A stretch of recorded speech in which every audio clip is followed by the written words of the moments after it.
Okay, call to order the plans review subcommittee of the Tucson Pima County Historical Commission at 1:01 p.m. on April 25th, 2024. First item is roll call. Ricky Riojas. Here. Savannah McDonald. Here. Andrew Cook. Christopher. Here. So, you were gone right after you joined us. Joel Ireland. Here. And Jen Mulder's here, so we have a quorum, 5 present.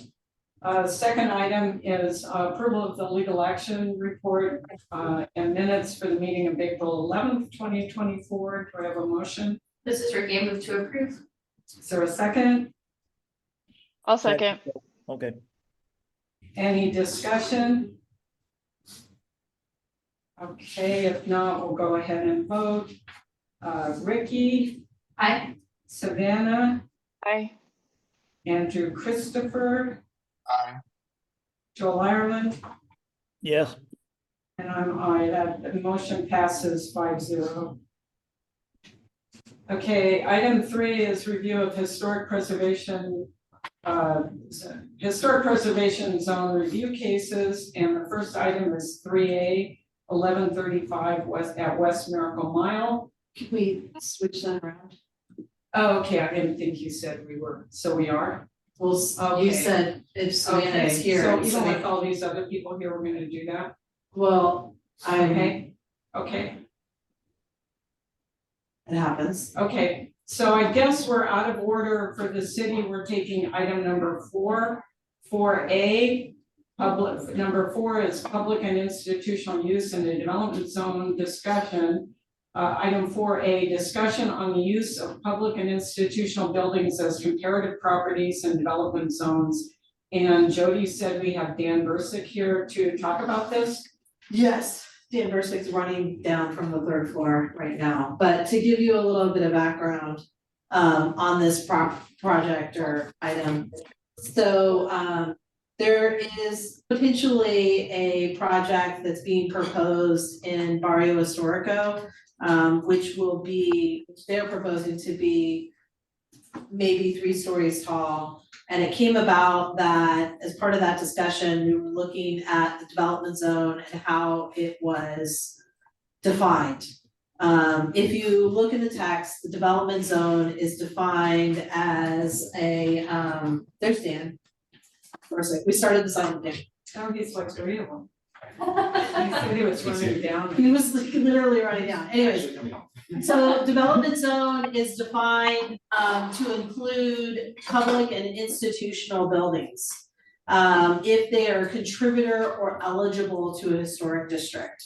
And so when this came about for the potential project, it came, even though it's been this way for about 20 years now, it came up to the Historic Preservation Foundation, and then the Historic Preservation Foundation had some discussion with the ward office and with Dan Bursick. And then more recently, there was a meeting with city staff. It was me, Dan Bursick, Corin Manning, Jan, and Helen. We're all discussing it. And Terry was there too. So we were all discussing it, and they wanted to have a bigger discussion about it at PRS. So we put this on the agenda. We did bump this up to have Dan here because he has other meetings that conflict if it goes later in the agenda. Jan, I'll let Yeah, you and I start. apologize, my week's been such, I didn't even realize it was on the agenda until you asked another 2 first. And was it on the agenda before? Yeah. Okay, yeah, this actually came up as kind of looking at how the height exception in the development zone, that was a change that was inserted at the time of establishment of Renuevo in the downtown zone. And so there were a whole bunch of code changes, and Dan, you can correct me, I'm sure, a whole bunch of code changes that were made to facilitate, I think, Renuevo and downtown zone. And then looking at the height definition and the way the language was inserted with an exception to, so the code reads, should I read it? Public and institutional structures within the development zone shall not be considered part of the development zone when evaluating proposed development on an adjacent property. And then what was inserted was except for public and institutional structures on or eligible for inclusion on the National Register of Historic Places. And the reason this was kind of raised as a question, I think, is this was inserted into a definition for development zone that was originally for HPZs. And then they added on Rio Nuevo and the downtown zone. And in looking at that, it seemed like there was an intent to downtown allow consideration of historic institutional buildings. But we weren't convinced, or at least raised the question of, was it unintended that this also now raised the bar or lowered the bar for what was allowed in historic zones? And the concern was in a place like Barrio Viejo, where you have smaller single-story structures, to then be looking at a school or another institutional building as part of the development zone. I guess that raised some concern, and that was, if I kind of teed it up. And then Dan did some research on it and said, well, maybe somebody stuffed it in there on purpose. Yeah. Yeah, so I Yeah. went back and looked at the old case files that we had from this back from 2002. And looked at really the discussion that we had, at least, record of, from the planning commission. And April 3rd, essentially, there was language that was put in there that, added in the Rio Nuevo and downtown zone. And there was previous language that was, for purposes of HPC development, public and infrastructure and institutional structures within the development zone shall not be considered part of the development zone. But then at that meeting, there were requests from the planning commission to review a map of public and private buildings to be provided to that commission. There were also discussion of public and institutional buildings. We don't have a full transcript from that meeting, but we do know that, so we don't know the exact discussion, but there appears to be that discussion related to that. What ended up happening was on June 5th, 2002, there was another planning commission meeting related to this, and that's when the text was changed to its current form. It removed that for the purposes of HPC development review per section, and this was in the old LUC, so it was 2.8.8.5G. And then the staff was provided with a map of public and private property of the downtown area in order to kind of review what that impact would be. Honestly, ultimately, we don't know if it was exactly directed by planning commission, exactly how it went, but that was the process for it that ended up making its way into the code. That whole thing, it looks like it's had several public reviews. It was noticed there were 2 public hearings prior to adoption by the planning commission and the mayor and council.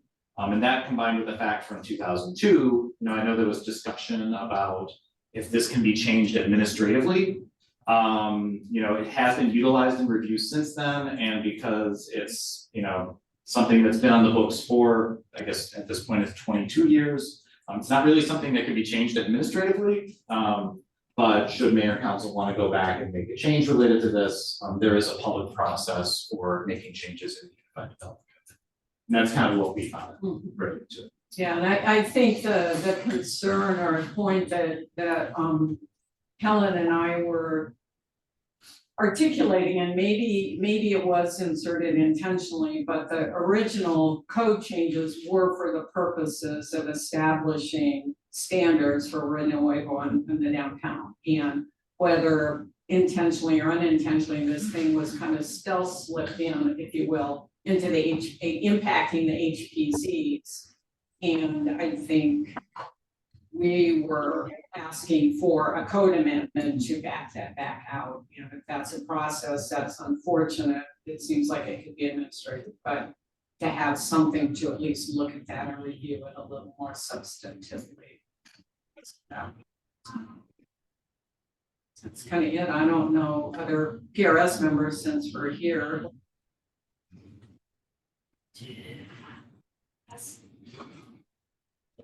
That's a lot if I could, yeah, provided information. I like think about how we would review a project like this if that code wasn't in there and was like, no way we would approve a 3-story apartment building going up in Bayou. Makes it seem like we should try to do something to change the process, because even if it's only one neighborhood, like this is gonna get built. Then somebody's gonna say like, we let this happen this one time. So part of the discussion that we had, when we were meeting with Jan and Helen was really when you look at the Creo school, it's not one solid monolithic mass. It has 1 story, 2 story, 3 story, depending on where you look at it. There's, you know, protrusions that come out that are 1 story, it's got arches, it's got recessed windows, it's got all kinds of stuff going on. It's got everything decorative, pretty much, that's going on that can go on in there. So if you were somebody were contemplating this project, a project in there, you know, it would have to be something that speaks to that. It's not just about the height. It's, you know, you can use it for just the height, but it's really up to the reviewers, the advisory board, and to PRS to look at that, but also the surrounding homes that are 1 story, you know, that have different elements to them. And to the Creo school, which is potentially in a development zone, and you know, how it's designed, that it's not designed as just a monolithic 3-story solid going up.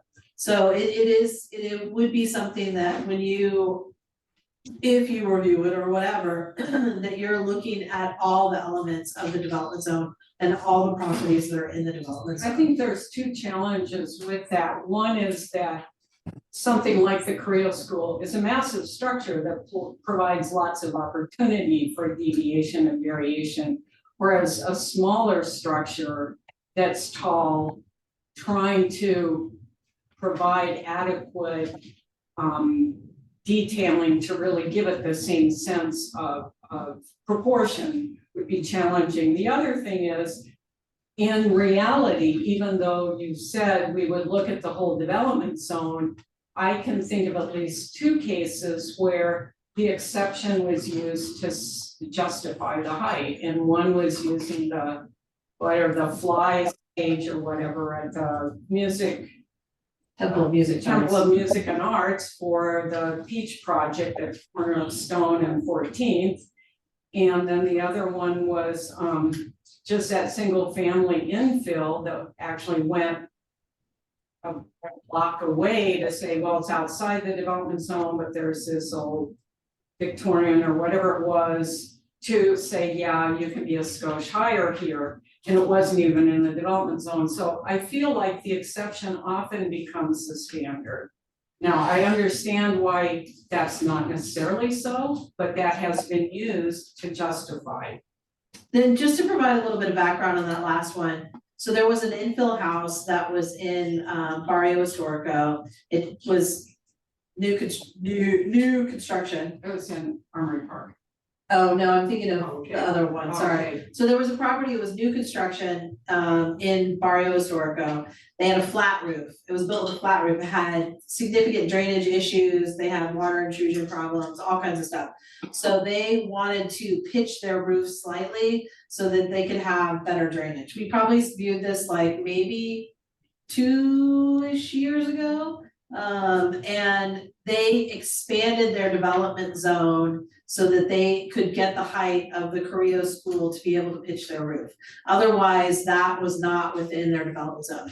You cannot arbitrarily, just so you guys know, you cannot arbitrarily expand your development zone. You can't just say, I want to capture more properties, I'm gonna do this. You actually have to go to the zoning administrator, and it's a formal process where you submit to expand your development zone. She looks at past precedent to see what's happened, what the impact will be, and then she makes a determination of whether or not that's gonna be okay. So in this case, based on what they were proposing and what was there, she did expand the development And that zone was and they a pitched their different- roof. That was a case of hardship that could be documented, of a newer house was poorly constructed, blah, blah, blah. I mean, so there was a good rationale for hardship even, and it wasn't a big deviation. But the one in Armory Park, did that go to the zoning examiner to expand the development zone? Which one Or are we? redefine it? It wasn't infill, it was like maxing out the lot, it was like, I think when they finally finished it, it was kind of a story and a That did half go or through? two Yeah, they stories. did. Yeah, they did, Yeah, yeah, they did. yeah, so same thing, and they were just like, well, we want to do this, and. So I'm just saying that the exception often does get a pass, and so saying, well, look at the whole neighborhood. Like most often, PC Heights mentioned it's because somebody wants to build something that way. Yeah. But I do have another question. So is the point of this topic for us to decide, like, are we bringing this to the full commission, or is this mostly just for PRS to be educated that this is a thing that maybe the neighborhood is gonna try to go through the formal process to revise it? So I would say it's your prerogative, so this is part educational, to make you aware of it. And then I would say the other part is, if you wanna pursue a code change, Dan can help advise on the code change, cause he's the code guru. Yeah, so just Helen and me, and Terry actually was in the meeting too, and seemed to bond with the issue, or identify with it, I think. And is that something that PRS can initiate, or would, if we as a commission decide we want to do that, or as PRS, we have to go to the bigger meeting in, what are we in now? We're gonna be in May and ask them for permission to do that? So. Okay. Yeah, so it's in the Unified Development Code, so anything in the Unified Development Code, if you wanna make an amendment, has to be initiated by mayor and council. So you would need mayor and council to have a study session, they would provide direction to staff to begin with changes to address this, and then we would do the public process. So usually there's the public process that leading up to the actual formal process related to this. And then once you hit the formal process, that requires a study session and public hearing with the planning commission. They would make a recommendation. Usually if it's related to historic, we bring it to PRS as well and have a review from PRS. And then from there, it would be, those recommendations would go to mayor and council, and then mayor and council would hold a public hearing for adoption. So it's actually quite an involved public process to make a change to the Unified Development Code. So the question, I think, is whether other members of PRS have an interest. I think this is worthy of pursuit. I think it. Well, and I can keep this item on the agenda if you guys wanna think about it and do a little bit more And I research. can send the information, right? Share the information or give it to Jody, and Jody can share it with everybody, what I have, the written materials. Yeah, and I'll be honest, Terry asked me to send it, but I didn't wanna send it because it's without Dan, cause Dan also had a kind of That's separate why I input. feel kind of blindsided to present it without everybody knowing on it, and I'm trying to articulate it. It's not a complicated subject, but at least for me being visual, it's easier to see it in writing too. But I can, so now that you've kind of heard both sides, I can forward Jan's information. And then I can keep it on the agenda for next time. If you guys wanna think about it and do some research on it, it's up to you. I do have a question in the meantime too, like, this came about because somebody already has a plan in process, right? It's not in process, it's something they're looking at, so nothing Okay. formally has been submitted. Okay. So it's not gonna be like if we wait 2 weeks, somebody's gonna try to sneak in, No, but the reality is this is a long process, and if they got their act together, they could do it, so, yeah, okay. but they're also in the process, read something else, what that's about. This is Andrew. I have a question. If honestly, I'm not entirely opposed to this language, but I do understand the concerns around it. If we were to suggest a revision of this language to be more specific so that it prevents the kind of misuse of it that we're worried about, is that the same process as like redacting it? Okay.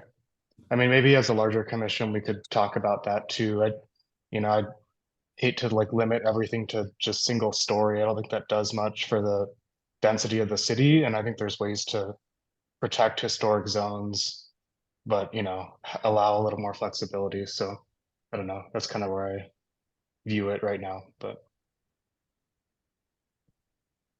I like personally, I like the idea of sending the information out so everybody is kind of on the same level of understanding, or at least familiarity, and we can discuss it.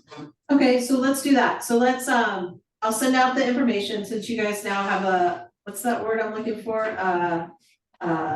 Pre-course, you understand it, whatever. A messy view of what might be going on. Yeah, you have an overview, then you can kind of do research. I'll keep this on the agenda for next time, so then we can revisit it. Then after it's had time to settle and you've thought about it.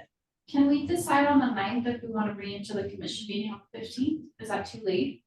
You probably, yeah, Okay. because she So has. the agenda gets set. Yeah, unless Terry's willing to revise the agenda. Because I would like to hear what the other commissioners are thinking about this too, or if even know it's a problem. Oh, I'm sure they do. Because yeah, I think they're gonna be in the same boat as a lot of PRS when we got the initial email where we're like, what are they trying to do? Savannah, did you have anything? No, I need to do some research. I don't quite understand. So. And in the meantime, you guys can always, if you have questions, you can ask me, I'm happy to answer, and I'm happy to get the code guru to answer questions too. Two of us talk. Yeah. Right. Yeah, and two of you can talk. Yeah, any two of us. can No talk. forum, no daisy chain. Yeah, Okay, okay, thank you. thanks, Sam. Thank you.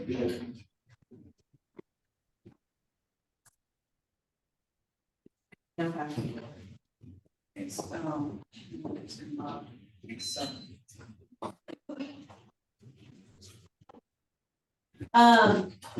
Who on, Zoe, are you gonna be the one sharing your screen on 3A on Amazon? Yes, yep. I'll make you co-host. Can I go ahead and recuse Jody and you call me, I guess, for the third case? You just Yeah, she needs, she's Two, recusing on the, 3A and 3. yeah, okay, that's what I put together. Okay, great. See ya. You have my this is- number. Savannah's recused at 1:24. And now we're moving back on to item 3A at 1135 West Miracle Mile, rehabilitation of existing motel, multi-family development. So full review in the Miracle Mile National Register Historic District, and this is a contributing resource being reviewed under rehabilitation standards. Jody, did you have an overview? This is Corky. I'm wondering if we could let Johanna and or Sarah from Yeah, City of let them, Tucson HCD Okay, introduce the project. I'll jump in. I think Johanna may, oh, yeah, I'll do it. So hi, everyone. My name is Sarah Megason. I'm the Housing Development Manager with the Housing and Community Development Department. I will just sort of introduce the project in general. We purchased the old Amazon motel on Miracle Mile, and are renovating it to turn it into permanent supportive housing, which is apartments with some services associated with it to assist those who have come out of homelessness. We have been working through some issues to get other sort of development, sort of pre-development work to the site, but now we're finally ready to wrap up our permitting and get some review. So I will toss it to Zoe for all the specific details on the project and why we're here. Thanks. Hi, I'm Zoe Sadorf. I'm an architect with PMM. And as Sarah mentioned, the Amazon motel, we're converting into permanent supportive housing for folks coming out of homelessness. Here's a picture of the motel as it stands currently. If you're not familiar with where it's located, it's right off of Miracle Mile, between Oracle and the highway, right across from the new Pima County development. It's Golden Pin Lanes. Yep. Oh, Here's a view of the site. There is a historic sign that you probably saw in the first image, and the intention is to keep that sign on site and to restore it. But all of the specific details of the sign have not been figured out yet. And we'll include those details in the section 106 that will be forthcoming for this project. Another portion of the site work on this project will be to remove the existing swimming pool. It's not really the goal of the project to provide this amenity, but really to provide housing for people who really need it as soon as possible. So that is the largest, oops, sorry, let me jump a couple more. Get to my site plan. That's the biggest change that is happening on the site of this project. So here you can see our demo plan and our proposed new plan. Really, we're just taking out the pool here and reconfiguring the parking, making sure that there's access for fire trucks and trash trucks to serve the development. Here's a neat postcard I found of the historic building. You can see that at the time of when the building was nominated, it has changed quite a bit. A lot of the brick was stuccoed over. It's been painted. The carport had been modified, and pretty much it at the time of listing, it's pretty close to its current condition. Some things have been painted, but overall the building is pretty close to as it was when it was listed. At the time of listing, the windows were not original, and as part of this work, we're looking at replacing the windows. So we're going to replace with likely vinyl windows instead of single pane metal aluminum windows. There'll be insulated vinyl windows here. The floor plan, quickly, a portion of the building here with the lobby will house a community room, a manager's apartment, offices for some supportive services folks, and storage for items like toiletries or food for residents. There'll be a shared laundry room here, and then a community patio. In the units, we are doing some work to 2 of the ground floor units to make them fully ADA compliant. And in all of the units, we're adding small kitchenettes and closets. So these will be, small studio apartments after the renovation. It'll be the same up on the second level, except not including the ADA units. For exterior work, I mentioned the windows, replacing with these corner windows. We're still going to retain that look of the historic corner windows. And then we will retain the sliding function of the unit windows for fresh air into those units.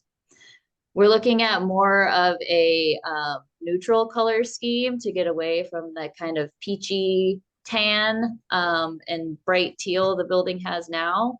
And since we have that postcard that shows more neutral color scheme of the building, we're heading more in that direction, but adding a little bit more contrast between the stucco and the accent elements with kind of a dark brown here with the metal canopy and the parapet cap, and then bringing in like a navy blue, some kind of color Nothing too bright, but bringing that in here at the unit doors. The backside of the building,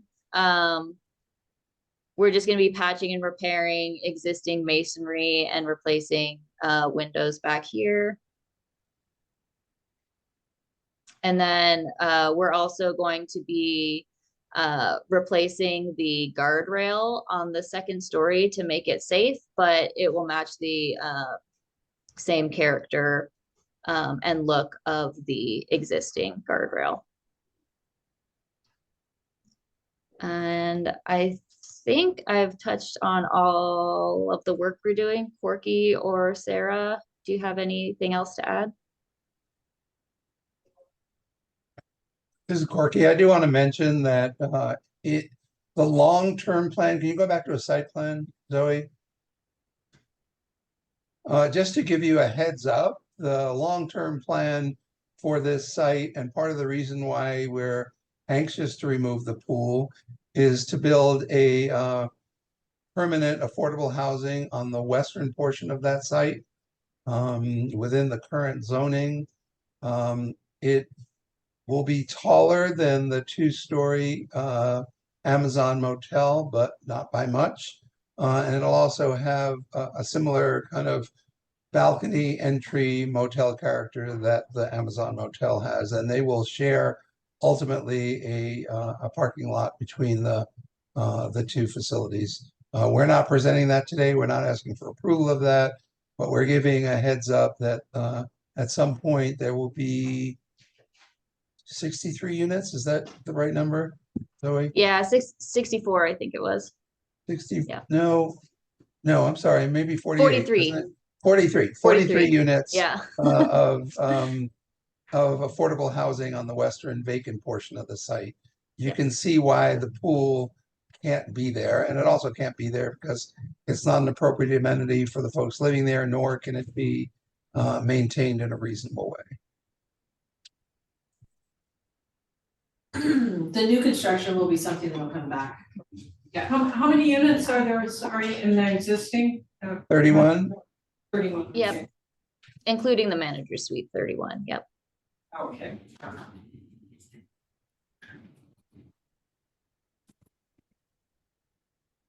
Yes, Jody, So, the other one will come back. The goal, you know, we're not voting on the other part of the project, but the goal is to get like essentially 75 people in this one lot by the end of it. Be Yeah. more than that. I mean, those are, the 43 are units, so there might be more than one person in those units. Oh, okay. And how many parking spaces do you end up with on here? On your current plan for what is existing as the Amazon Hotel right now? Yeah, so on the current plan, we have, I believe it's 16 parking spaces. And then there'll be a couple of visitor parking spots out here. We have gotten approval for reducing that parking, and this population, likely there aren't many people who have vehicles that need to be parked. I did have a question regarding those ADA rooms. Is there anything that you have to change to the structure that's in there, or are you just changing stuff that's only inside of the unit already to make it ADA accessible? Yeah, so we'll be demoing the existing restroom and making it larger to give the appropriate clearances for the shower and the toilet and the sink. And then we're just making sure that there is turnaround space and all the required clearances in the kitchenette. And all those changes are internal to the unit. Yep. So you don't have to widen the door for that? Nope. It looks like you're infilling some of those windows too. Are those the only two spots that happens at the rear of the building? Yes. Okay. Yeah, and that's the ADA unit, and that's because we need to provide a shower. And all the other units where we're keeping a tub, we're keeping those windows. But yes, we are infilling these two windows here. And there is a very, very narrow alley at the north. So one would need a key to ever even see that. That's not visible from anywhere. Yeah, Gotcha. I mean, it's about like 5 feet. It's very narrow. Yeah, okay, thanks. Mhm.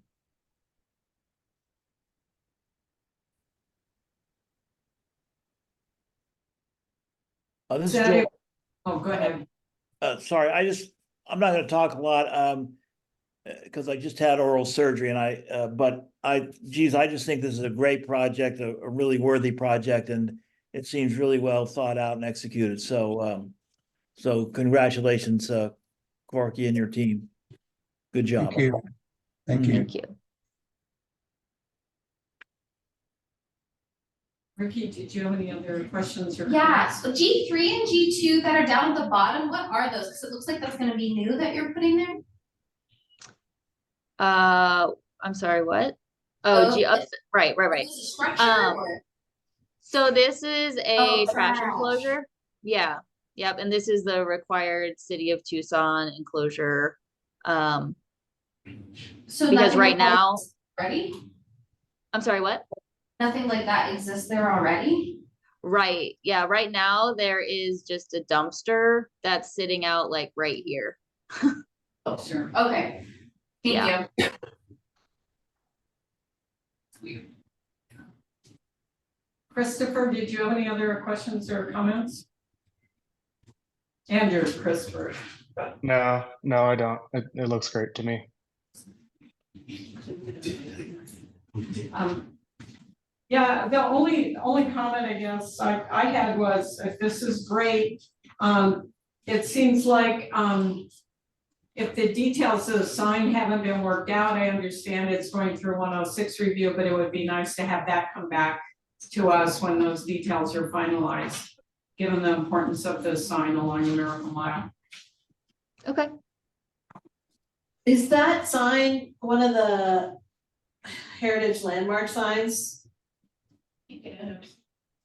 No, that's already. No, it's not currently. Were you guys talking to Heather about that, weren't you? We were, yeah. We were looking at that process. Sarah, if you wanna. And Yeah, I can speak to that. Before I came onto the project, they had talked a bit about the heritage landmark sign process. Just depending on what we wanted to do with the sign, I think that it's sufficient to memorialize what we want to do with the sign in the section 106 and get concurrence there. I'm not opposed necessarily to the historic landmark sign process. I just don't know that it's necessary. We plan to keep the sign. We will memorialize what we want to do with the sign in the 106 and definitely bring that back here to the PRS as well. thanks, John. Yeah. One of the things that's always interesting to deal with is, should it say pool when there's no longer a pool? And I know. should it say truck parking when there's no longer truck parking? That is why we have not finalized the details of the sign. We love the sign. We think it's a really amazing sign, and we want to keep it. And we are demoing the pool, and the sort of plastic, signage, additional signage that was added. Yes, thank you, Zoe. That and the truck parking, that I'm not super concerned about. But like the part that says pool, we like that part of the sign, and there's no longer a pool. And so we're just having those conversations about how best to manage that.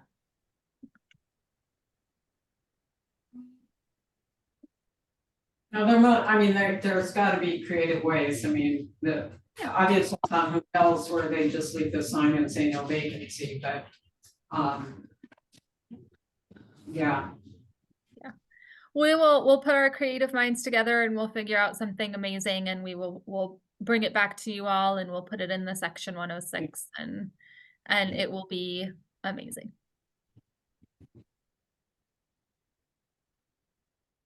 Are we ready to discuss a motion? Oh, yeah. We can just, as is, right? Nobody has anything that they feel needs to be included. Except for bringing the sign back. Oh, yeah, except for bringing the sign back. Right? Okay, I'm gonna make a motion. On the matter of TD-DEV-1023-00435, 1235 West Miracle Mile, Motion to approve as presented, but to bring the Amazon Motel sign back through once the once it has been decided what's going to be changed and done with it. Is that fine? Is there a Does it have second? plan for it?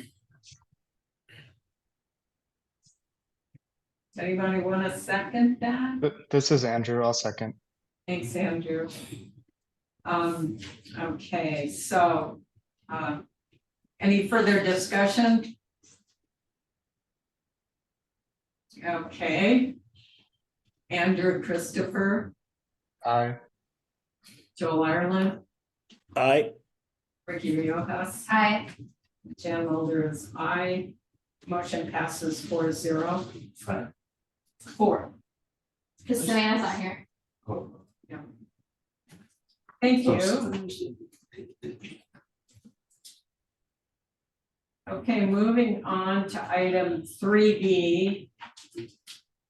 Okay, Ricky. We call Savannah? No, No. She has a conflict again. Oh, So Yeah. recused for this item. item 3B at 5479 East Fort Lowell Road, the commissary building rehabilitation. This is a courtesy review in the Fort Lowell Historic Preservation Zone. It's an individually listed structure. And Jody, do you have an intro or do you want to? Yeah, so this property was heard by the Fort Lowell Historic Zone Advisory Board on March 25th. And as also as a courtesy review. And somewhere else, I guess. And so you also, they had several comments about the project. Overall, board members were concerned that the parking lot expansion on the Atkins property is too far from the commissary building. The applicants clarified that the parking lot ties into the existing infrastructure and would affect archaeology if shifted elsewhere. There was brief discussion about providing parallel parking or looped parking area closer to Fort Lowell Road. The size of the loading area for the restaurant delivery was also believed to be too large in comparison to the small scale operations of the restaurant. Additionally, board members expressed concern about late night events at the commissary building. Deputy Director Manny informed the board that members of the board can engage with Parks and Rec Department to create programming and rules for these types of events. Board members had few concerns about the landscaping plan for the commissary building. Briggs Klinko reiterated that the loading area for the deliveries appears to be too large for the overall use of the commissary building. Klinko further discussed exploring the potential to use the 3 20-minute parking spaces as loading area for the cafe. Board members had few concerns about the Donaldson House proposal. And with that, I will pass that over. Who's gonna be sharing their screen? Jody, before you go, a couple of things. Number one, was there a report out from the landscape committee as well that we presented to? I did not get those minutes, but they did present at the Historic Landscape Subcommittee. I could forward those right now. I just was looking at those. Should I send them to you, Jody? You can read them if you want to. Okay. It's long. Buckle up. If you want me to read them. I don't, let's see. I'll see if I can do it and then if I can, I'll. So this was presented to Historic Landscape Subcommittee on the 28th of March. Commissary building rehab, let's see. This is all their stuff.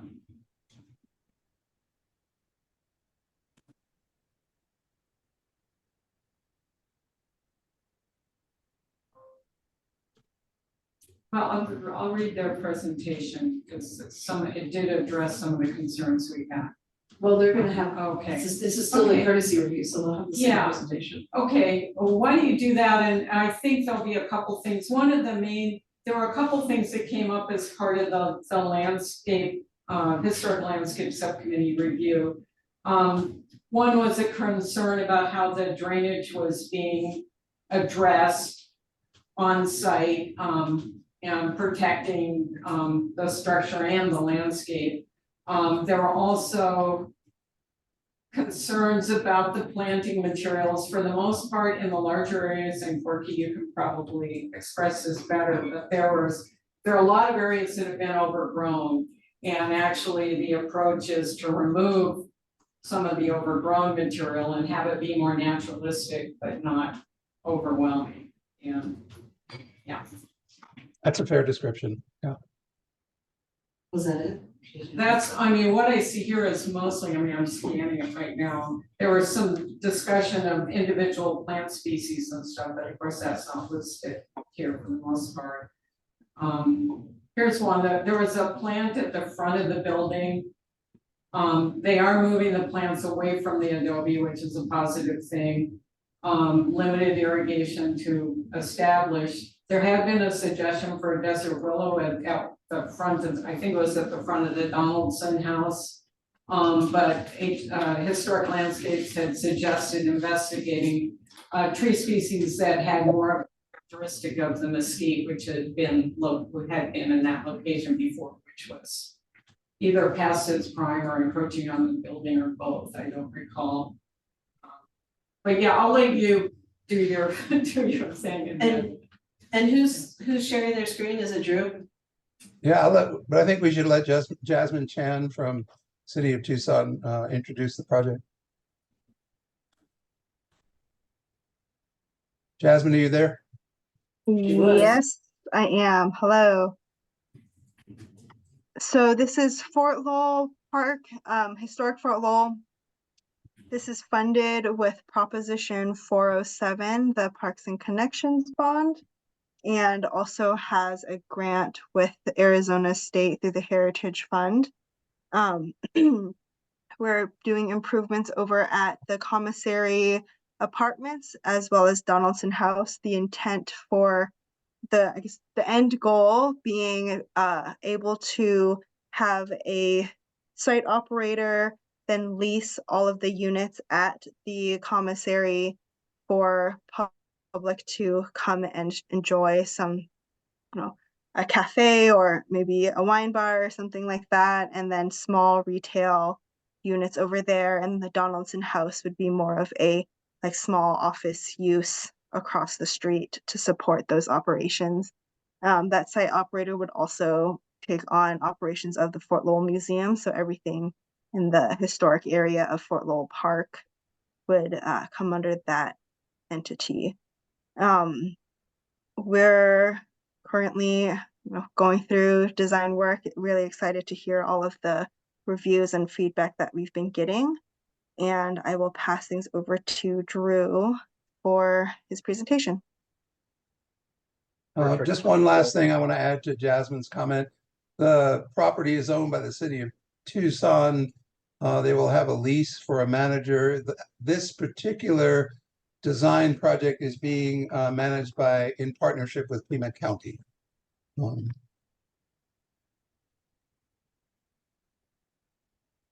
ahead, Drew.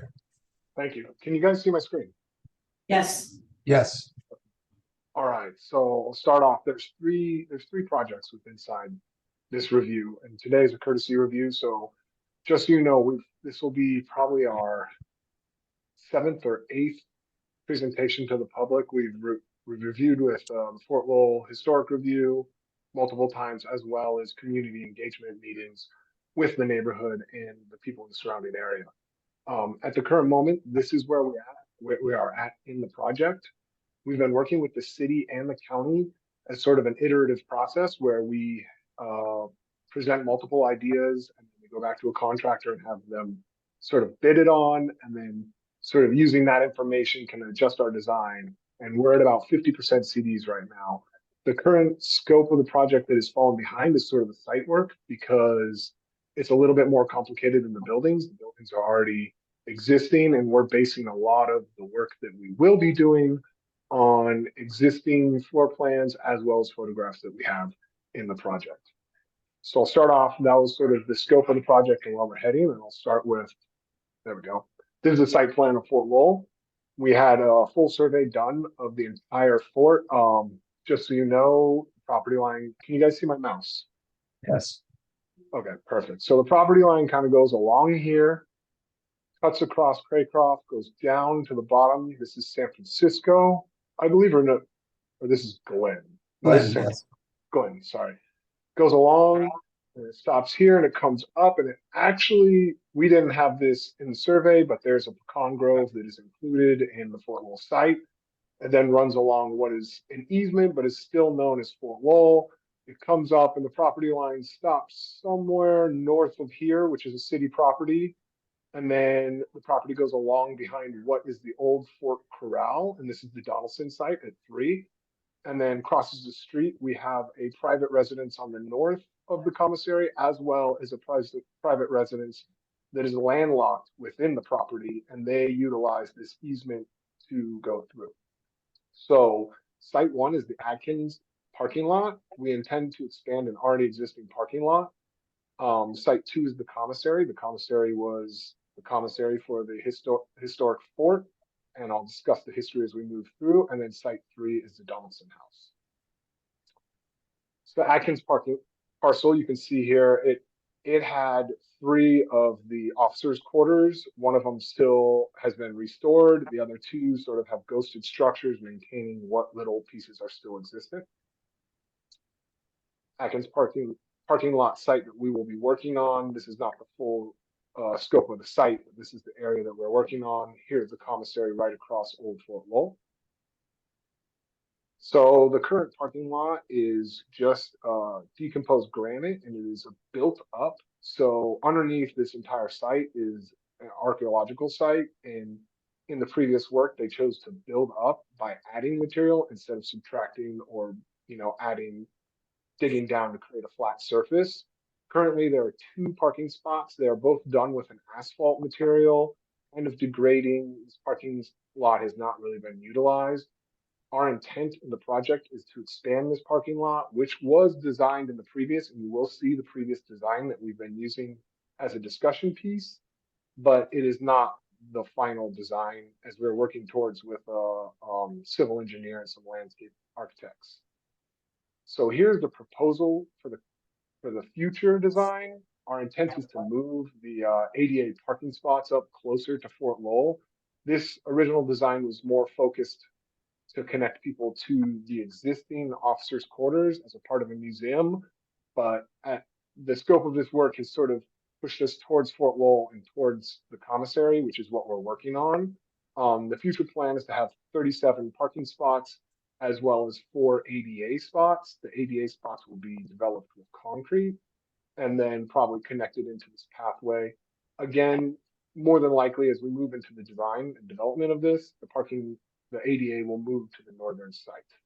Part of the reason that we've chosen this area is 1, the parking lot is still there, but 2, this entire site is riddled with archaeology, and there used to be 3 previous existing structures here, and we're choosing to just stay within the zone that we've been working on. And again, a zoomed in scope of this, it will remain behind a fence. It's unclear how it will be operated in the future. Again, this is a city property, and they haven't sent out the RFP or RFQ for the future uses. So they're developing all that information prior to us going into construction. But more than likely, it will have a gate and will be open and closed by said users, depending on what's going on within the area in that level of control. We're also going to provide lighting in here, and we're working with an electrical engineer, but our intent is to provide a low lighting. It sort of has a historic look to it, more than likely bollards with some sort of low lighting. It'll kind of be out of what may be required, but because this is kind of a rural, rustic, historic zone, we're looking to, complement the already existing spaces. And we're looking at the San Pedro Chapel as an example of lighting and sort of how to develop this space. And should I pause there for questions for anyone? Because there's 3 projects here I'm presenting, so maybe we'll just take a second if you guys have questions. What is the distance between the parking lot and like the houses and things? Like how far are people walking in that parking lot? That is a I just perfect noticed that was question. what Lowell had brought up. That will lead right into where we're going. So I'll just move ahead right there. So here's the commissary. Drew, can I interrupt you just for a second? Absolutely. One of the things that's awkward about this process is that we get feedback. This is now our third review with starting with the Fort Lowell Historic Design Review, and then the landscape group, and now this group. But we're sort of locked into our original submission, so that we've already been thinking about including many of the comments that we've gotten earlier. But those are not necessarily reflected in what you're seeing now. So please do not misunderstand us as ignoring what we heard at the Fort Lowell review and at the landscape review. But we made one submission and we're kind of stuck with the review of that submission. So just keep that disclaimer as you review this. I just see that 1 inch equals 40 feet and it seems like a very large picture. So this is a courtesy review too, so it'll be coming back to you for the formal review. Yeah. And at that point, they will gather all of their comments from their 50 million presentations and hopefully incorporated them. I just want to know how far you are. Perfect. Thank you. So moving forward, if you look at where the mouse is, here's where the current parking lot is. And I would say it's less than 100 feet to Old Fort Lowell, which is at the corner of the commissary property. This outline outlines the exact property line of the commissary, which includes the historic commissary, its root cellar, as well as a shed that's on the site, and it is considered a historic shed, and we have no intention of changing that. It's currently rented by the Fort Lowell Neighborhood Association, and they store goods in there that they do like a neighborhood sale every year. So starting with this, we're working with Jennifer Patton, who's our landscape architect, and she's been developing the new, I guess, event sequence or entry sequence as you move towards the commissary. Again, as Corky said, this has been a very iterative process, so we're kind of moving and stretching and expanding and having a different design every time we move forward. This is kind of our older design, but what we're planning right now is we had tried to push a truck delivery space off of the street. We have now removed that, and we're going to bring the truck delivery in front of the building. The city's intent is to use this as kind of an event space. It is 5 existing historic units, or was converted in the 40s, and has remained uninhabited in the past 20 years. The zoning on this is HZR1, so there's actually only the ability to have one resident on the property, and that's not our intent for the project. But moving forward, our plan is to have that entry coming up. We're looking at building a speed table just away from Craycroft so that people can walk across in a safe area. As we've been doing a lot of work here, this is kind of a haven for people flying through here. So we're looking for ways to mitigate it. We know that Old Fort Lowell Neighborhood Association has also been working on their own sort of traffic management plan, which also includes speed tables and more speed bumps and different items west of this location. So they're actually happy about this addition. A lot of the stuff you're going to be seeing right now in terms of landscape is not crystallized, and it's sort of fluid as we start changing and developing what we're doing. The front facade of this has been identified. If I can interrupt you, specifically that pedestrian table is very likely to move 100 feet to the east and line up with the brown main entry to the complex. So 2 big changes that are likely to happen since this drawing is the moving of the delivery to the green area, and then sliding the table, the pedestrian table to the east to line up with that. And then we also had comments about parking and possible linear parking along the south side of Fort Lowell, and we're exploring all of those. So we're sort of between, we're between designs, and so please don't misunderstand this design as ignoring the things that we've heard before. And then moving forward here, I don't know how many of you are familiar with Old Fort Lowell, but they've worked hard on not having sidewalks, and it's a dirt compacted walkway that they've planted trees, and it has a very natural feeling. So what we try to do is extend that along the edge of the road. Currently at this kind of intersection, the dirt comes back, I don't know, 15 feet, and you'll find at any given moment people will park their car along here anyways just to go walking. So what we decided was we would bring the planting up against the curb, up against, I guess, the edge of the street, because there is no curb, and maintain that natural walkway. We're looking at 3 to 4 parking spaces here. Originally they're 20-minute, but we may be finding some more ADA up close against the building too.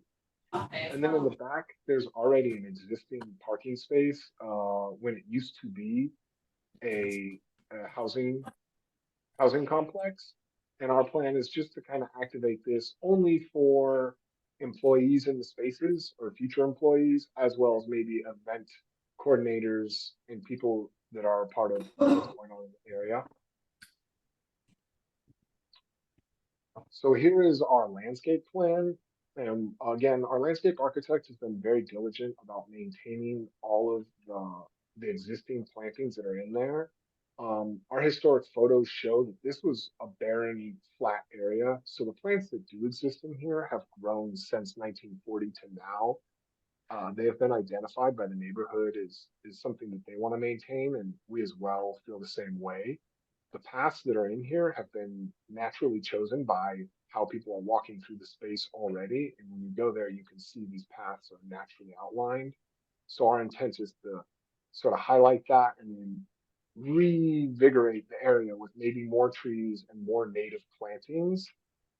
This site right here in the middle, there's a ring, and it had a historic, beautiful mesquite tree. The mesquite tree has since died, I think about 2017. The water table in this area has been dropping quite a bit, so a lot of the larger trees, the older trees have died. Our intent is to replace this with a mesquite in that same space. We plan on maybe sort of modifying this ring to have drains to allow the water to come in, and we would dig this out lower than the area so it would create as a basin. Everything in here that is highlighted in the darker green would be new trees. The ones in the gray are existing to maintain or stay. The ground covering that we intend to bring in here that's new would be some type of paver or a hard surface, which would be up against what we're calling the West Building or Unit 1. That's our goal in the long run, to make that into a cafe, or if there is some sort of restaurant service in the space, this one probably best accommodates for that. It allows us to have an ADA access, because a lot of these doors throughout the entire project are not all ADA accessible. And again, you know, the front door on this one is not either, but our intent is the entry sequence will be through the historic gates. Whoops. And then you would come around, and this door allows us to have ADA access into the building. And then over here on the northern side of the building, we would also have a paved surface to create more outdoor seating, because the 2 spaces inside the building are quite small. And so this is going to be seen as more of an outdoor, indoor location. Up in the northern side, we would have a little paved area for maybe events, weddings, some kind of ceremony. Maybe there might be an outdoor gathering, and people could rent this and explore the space. And then there's one kind of hidden patio back here. And when it was the commissary, it probably was covered, but the renovation by Charles Bolsius, he had made a decision to, you know, leave this open, and it's actually quite beautiful. So let's see here. So in this photo, we have kind of some samples and some things that are existing down here in the left corner. That is the tree with the historic mesquite that has passed away. And we intend to keep this rock circle. We may dig it down lower and create some kind of, you know, channel for water to enter in there and collect. Above this is a photo of the historic well. This well still exists. I believe it's 25 feet deep. We intend to fill the well in, but maintain the structure. The structure is there. It does not look that nice. We're going to use this photo as well as the existing wood structure to repair it and replace it. And we feel this a part of the historic space because not only was this a site for the fort and a site for, you know, the current commissary, but prior to this, this was a Hohokam site, and it's rich with artifacts throughout the whole space. And it's all because this area had water. In the top right here, you can see a photo from Tohono O'Toole. So we're thinking of surfaces that are compacted granite or decomposed granite, creating sort of outdoor surfaces without having pavers in some spaces. We're looking at having different types of outdoor seating to explore the spaces. And this is an example of one of the outdoor seating that already exists in the space. Here's some examples of paved surfaces. Down here in the lower left corner, we're looking at having a decomposed granite walkways. We're going to do all the walkways like this, but they'll be ADA accessible. Here's an example of a project right north of the commissary that has a bricked in patio. Currently, we are looking at having permeable pavers. So the pavers have a gap between them that allows the water to infiltrate the surface and go into the ground. Just some photos showing intimate gatherings. And then another thing we're going to do is we need to channel the water away from the building. Dealing with historic adobe buildings, it did have a good positive runoff, but 100 years later, it's sort of changed. So we would do a little bit of re-engineering and bring the water away from the building. And in some of those cases, we would provide like a metal grate that you could walk over. Moving into that, we have a root cellar, and the root cellar is on the northwest side of the building. And it originally had an adobe building above it, which is melted away and is gone, but the rock wall is still maintaining. And it's a big issue on the site because it's unsafe. It's not engineered structurally. And we've been battling with what we're doing. And we have this idea of possibly building a floating deck inside. This is one of the pieces of the project that is currently sort of being value engineered. We're looking at it in two senses. One is if we can't afford this, we'll end up putting some sort of fencing around it to prevent anyone from falling in. But this is the option two that we've been working on, and it's sort of the expensive hangnail on the project. But the intent is to create a metal deck with a transparent decking that you could see into it and explore the bottom of the root cellar, but having openings that allow you to look into it as well as having trees coming through it.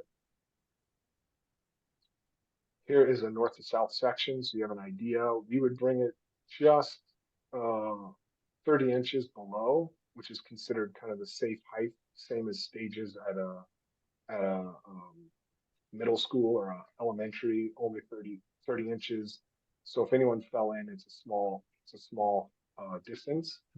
And then this would also create an ability to have ADA access, where we create a ramp to drop you in. People could gather in here and have events in here, as well as it could be utilized by the coffee shop. So here's some renderings we were working on just to explore the idea and show what we were thinking. It would be a steel structure that it would be put on steel posts or columns. They would be about 4 feet away from the wall. As the wall, we do not know what it's how it's constructed. And the idea is that we would dig down inside there, stay away from the wall, and then this structure would act as sort of I don't know what the word I'm looking for, a band pushing against there. So if anything was to happen, the structure would actually push against the existing retaining wall as safety. Here's a night rendering. As we were exploring, we were thinking about lights underneath and allowing the light to come up through the grill and create a space, an event space. Another rendering, just what we're thinking. And there's still a little bit of an existing adobe wall on the backside, so we would put a lime plaster cap on it and just kind of preserve it as it is. And so here's some photos of the commissary, and the commissary was was reconstructed by the Bolsius family. This is Charles Bolsius's wife. They did all the carving and woodwork within the building. He purchased this building in 1940, and as you can see in some of these photos, they did it in sections. So this would be the West Wing, Unit 1, which wasn't completed, but the Eastern Unit was completed first, and Fort Lowell would probably be running right here where my mouse is. Just some various photos so you can see what it looked like. This is the Eastern Unit that runs along Craycroft. So he had restored the Eastern Unit on Fort Wall first, and this is that unit we're speaking of. So you can see there was no plantings, and he obviously had non-native plants at the beginning. The photo down here in the lower left shows the Eastern Unit along Craycroft or along Fort Lowell, and there's the old well, and it obviously had been reconstructed to our 1940s photo, and it currently probably looks like that. So here's our floor plan of the commissary. Originally, it was 5 units, and the inside of the commissary is absolutely beautiful and well maintained. It's the exterior that's got the damage and needs repair. Our plan is to basically leave the interiors intact without changing as little as possible. Because we don't really know the use of the space, we aren't really designing for a user, so we're doing a very generic design. And I'll start through each unit and just explain the largest of the moves that we're going to do. Originally, these spaces were swamp cooled and then had wall radiant heaters to maintain the spaces. Our intention is to bring in vertical fan units in a closet or create a closet. And in most cases, we'll put small penetrations in the wall to heat and cool the whole building. We had looked at mini splits, but we found that economically, they're not that good. They last about 10 years, and if something breaks, you can't replace it. You typically have to replace the whole unit, whereas a fan coil unit lasts a lot longer, and we can find the parts. So that is one of our moves throughout the whole space. In the first unit, the West Unit, we're going to take out the closet and the existing bathroom and create 2 bathrooms. Unfortunately, they will not be ADA accessible, so we've had to choose a location for the ADA accessible spaces, but it does meet the ADA needs minus the ability to move through the existing hallway. And again, we're trying not to change the space as much as possible. Unit 2, you can see here, we've chosen one of the closets for the fan coil unit. And in most of these cases, we're keeping the bathrooms, but we may be abandoning the shower and the bathtub, as the future user may not, doesn't require a bathtub. And in our scope of work, we would have to also add new plumbing for each one of the bathtub units. So we've decided we're probably going to keep the second unit's bathroom intact as it is, bringing in new plumbing and new water, but not changing it at all. So we have one preserved space. And it's also probably the coolest bathroom out of all of them.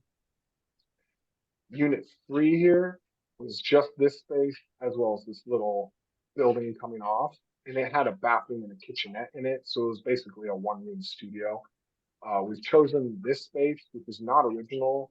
It was built by Bolsius to become our ADA bathroom, as well as a secondary bathroom with an ADA vestibule.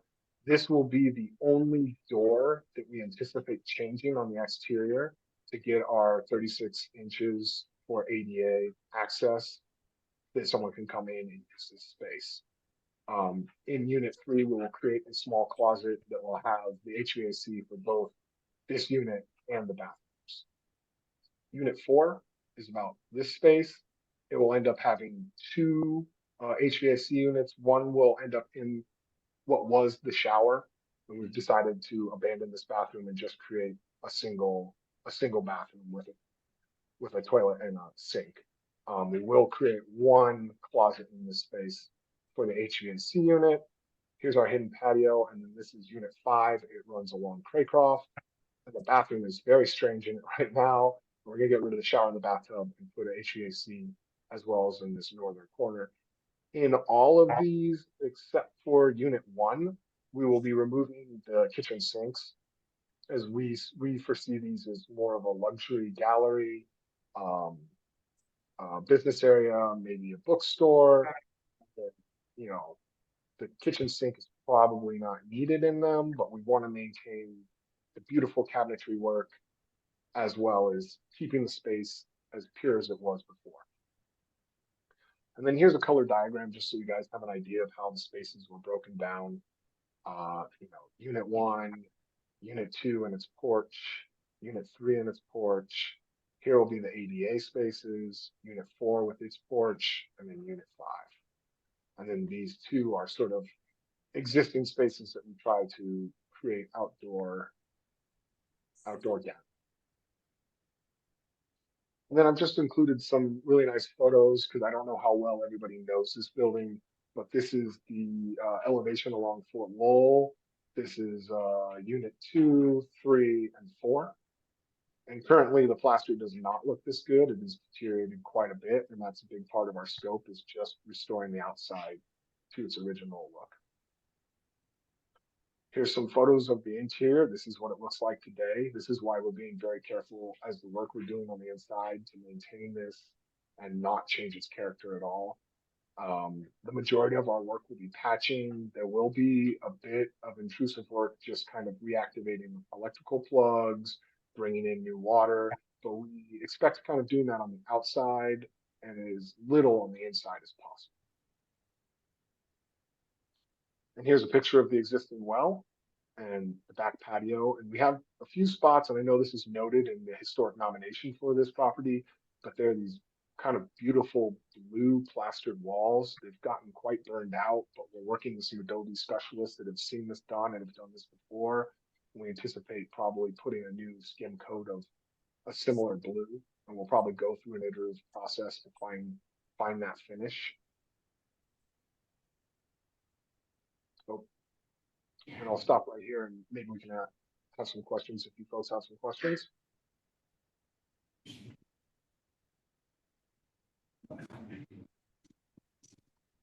Okay, I'll move forward. Moving forward to the Donaldson House. So the Donaldson House, I don't know how long it's been abandoned. It's been owned by the city for quite a while. Yeah. Drew, can you just speak up just a little bit more? You're very muffled and at times your voice is quieter. Okay, I'm sorry. I'm in an office with a lot of people, so I'm trying to keep it down a little bit. So this is the Donaldson House, and this is a 1977 photo that we have of it. And this is our basis of design. All the windows that you see are still existent, and there are a few windows that got closed in, and we anticipate returning them back to how they were. So here's the Donaldson property. Here's the commissary in relation to it, just across the street on Craycroft. This awning here is the old corral. It's kind of protecting the historic corral adobe, which is slowly melting away. And there's one little small piece of the corral building hiding in here. The Donaldson House, parking lot, and its walkway. Site plan for you to see, the parking and how it connects into the park. All right. So the goals on this project for our landscape architect is to just maintain what is there by actually removing some of the plants. It has become quite overgrown in the back half, and we are also battling a water issue where the water is sheeting across the property to the northwest. So the way we're going to address this is because it's a historic archaeological space. We don't want to dig down, so our approach is to create berms. And in this area, we have some historic photos. This was actually a tennis court. I'm guessing it was taken out somewhere in the 80s. And that's why this is just a big flat area. It looks like whoever took it out used a decomposed granite and put it over this site. So the plants have not returned yet. There are a few trees, but very few. Our plan is to create these berms. The berms would just kind of slow the water down and catch it. And then we would add trees to start absorbing it and to create, a new habitat. Everything in here that's colored would be the trees that we add. We would add one tree here, and then we have an iconic tree in the middle. And this is the one that was noted in the historic review, was that we had chosen a desert willow, but they wanted something that was matched the mesquite that was there in terms of bark and shape, and they felt the willow wasn't appropriate, which was fine by us. And we're going to explore a different tree and go through with them about that tree. And again, more berms because the water is sheathing across the property and it's catching right here at the corner of the property and then runs down Craycroft. We're having a similar situation where the water runs across the property and is sort of bottlenecking right here behind the building and coming through, and there's multiple sinkholes and just failing in existing walkways and paving surfaces, and then the water is pooling in the back. We're working with the civil engineer to sort of design and mitigate what's going on. And just a close up, we're looking at these historic photos to sort of pick out the plants and the plantings that were there. We intend to just use this palette as our palette for the plants that are going in the future. Again, we're probably not going to go this close to the building as they did. This section of the building is Adobe. This section here is actually CMU. So, you know, we can kind of choose how close we are to the building based on the materials that it was built out of. And this is just another diagram of the front. We're probably going to do 2 to 3 little, you know, catchment basins for water.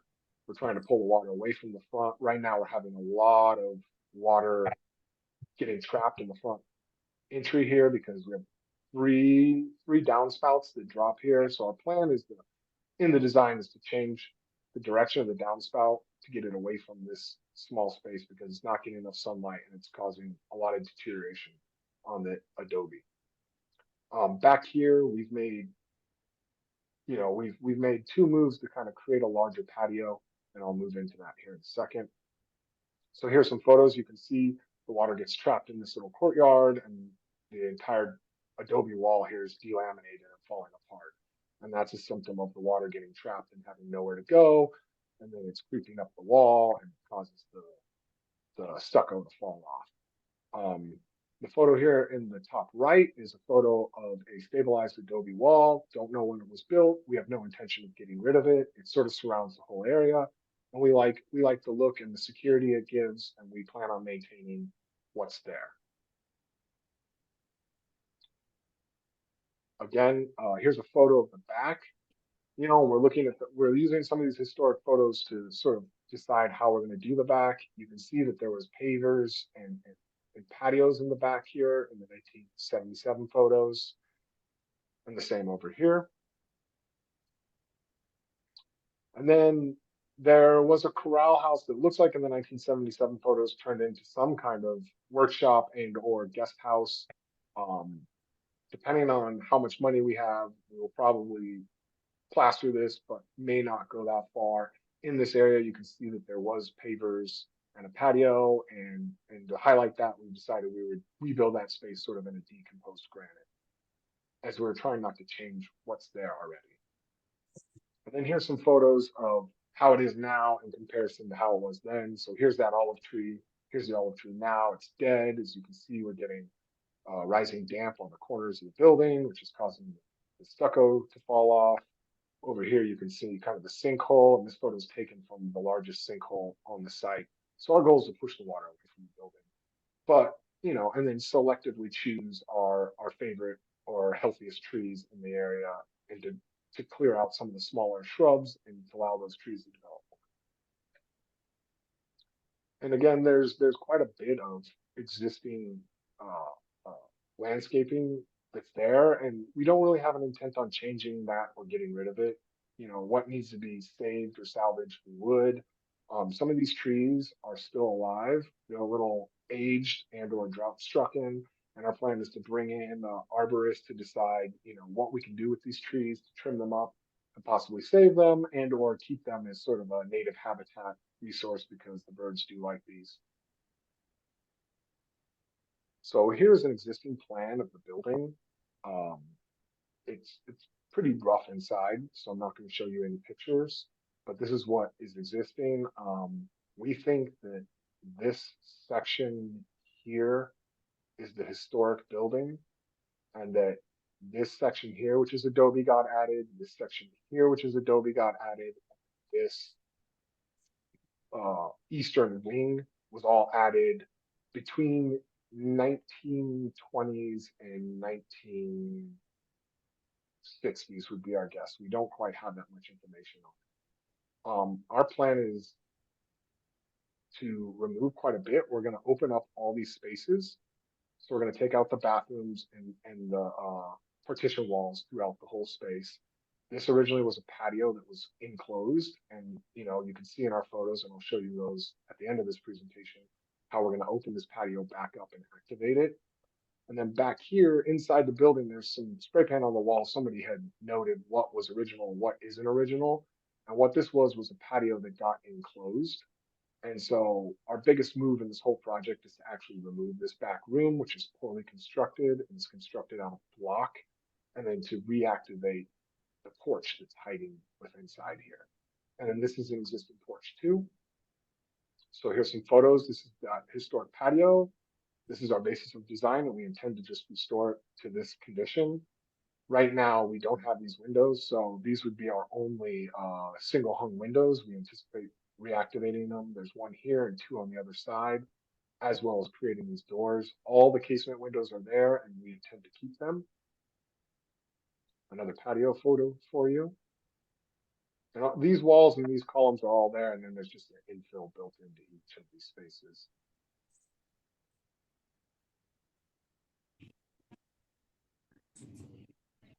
So here's this historic entry, and nothing has really changed. We're just going to restore the facade of this building and then bring plantings back. And now here's our new scope of work that we plan to do. So everything that's block and or adobe will maintain. All of our partition walls will be removed. We're creating a series of open offices. So you'll come into what's the reception area. We'll create a full ADA restroom with a mechanical area for this section of the building, and a hot water heater. There'll be open offices.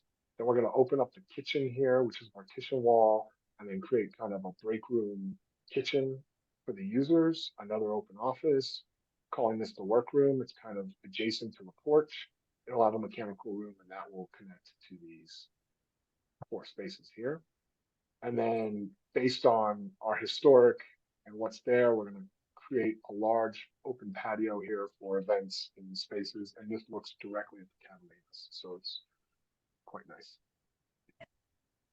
Here's a plan just so you guys understand the scope of work that's going into this building.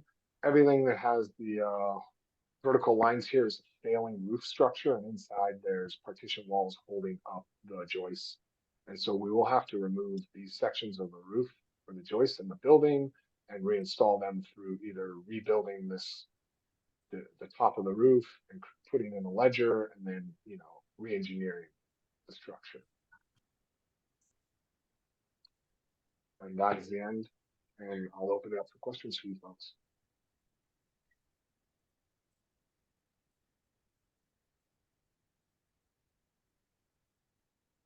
I will have a question at the end, but it's on the commissary, so I'll wait till the end on That's that. absolutely fine. We can go there. Oh, okay. Well, you know, as we were going through, it occurred to me, is there a plan for lighting for out the events in the courtyard in the evening?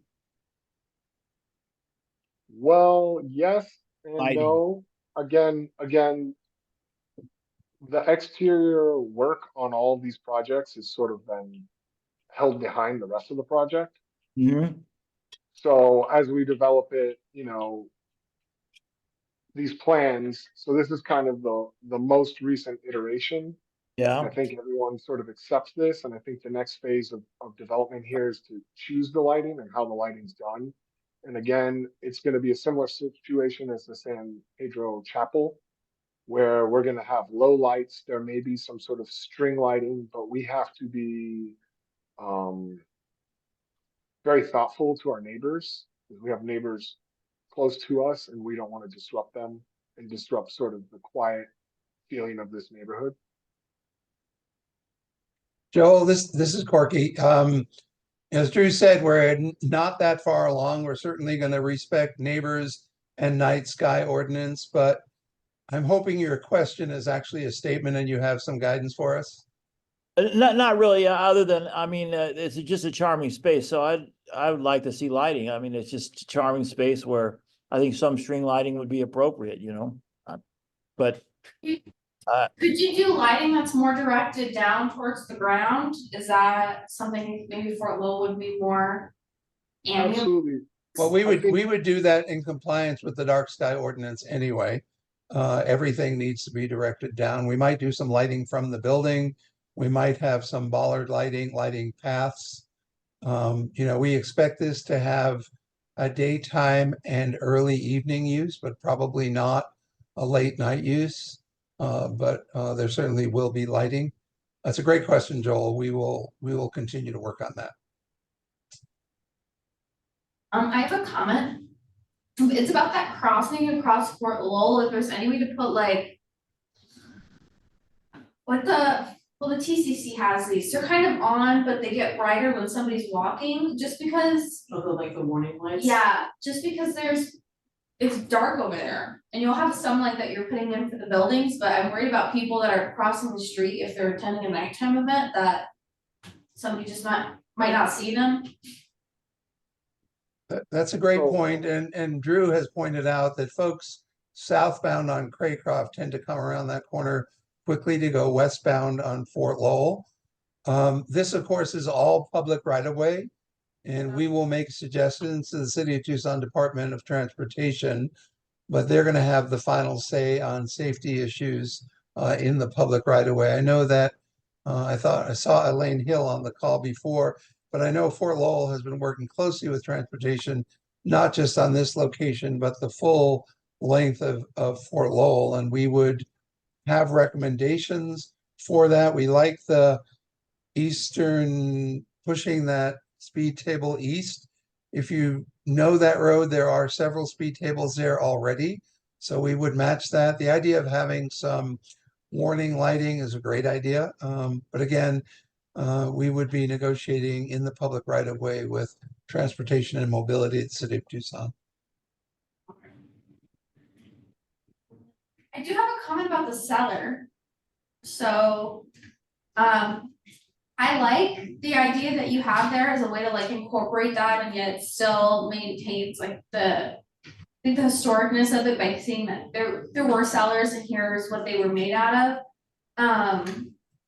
Certainly much better than putting just a fence around it and hoping that nobody ever tries to get past the fence into there.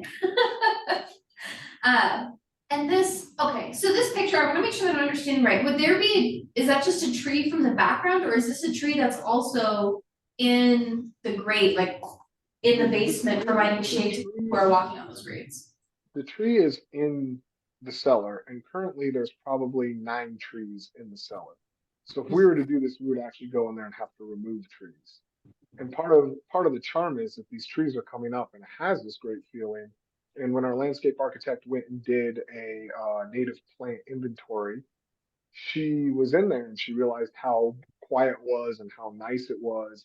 And this is her kind of idea that we've ran away with and developed, was that maybe there should be a deck inside lower. Our original intention was kind of a deck on top to create, a safety barrier. But this is the response that we've all, really liked and developed. We had another idea where we just infilled it, but up to the same sort of elevation that you're seeing here. But the problem was we can't revert back to it being empty if we did that option, because moving a couple 100 tons of dirt into there is a big project, and taking it out would be an even bigger project. So we've dialed into 2 choices, and choice 1 being a fence around it, and choice 2 being this deck. And yeah, the deck would have it open. And one of our moves here was to open it up against this wall so you could come against it and you could see down. There's actually a small little wood window that still exists right here. There was a part of the basement, and then this adobe wall is still here. So it kind of allow you to get up against the wall as well as, see how it was made. Because it's not often that we get to see what's under the foundations. Like supposedly we know it's there, but you never really see it unless you're working on a project actively. one of the problems with this is in real life, this corner in this structure has collapsed. We would have to come in and do a lot of re-tuck pointing. We've worked with some soils engineers and coming up with maybe an idea on how to, you know, structurally support it and make it so you could go down in there. But the problem is the cost is exponential. And this is one of the most logical, affordable ideas we've come up with. And so we're pushing towards this and or designing it and then leaving the space open for maybe a future development of this design. Yeah, our goals here were sort of threefold. One is how do we make it so that this space is usable, not just look atable. Number two is how do we stabilize the walls that have no steel in them and are holding back earth, which creates a lateral load on those walls. And how do we make it a positive aspect of the development and not something with a chain link fence around it that you can look at. By inserting this deck on the inside, you make it so those walls can't collapse because they would be squeezing against the steel. It's you know, from a structural point of view, the terms that's used as a diaphragm, that you create this structural insert that keeps the walls stable and safe. And then finally, by only lowering it 30 inches from the top of the wall and the natural grade around, it's a little deceptive because it looks like the walls are taller than the grade, but they're not. Then you don't have to put even a guardrail around this because it, you know, has the same safety issue that a middle school stage would have.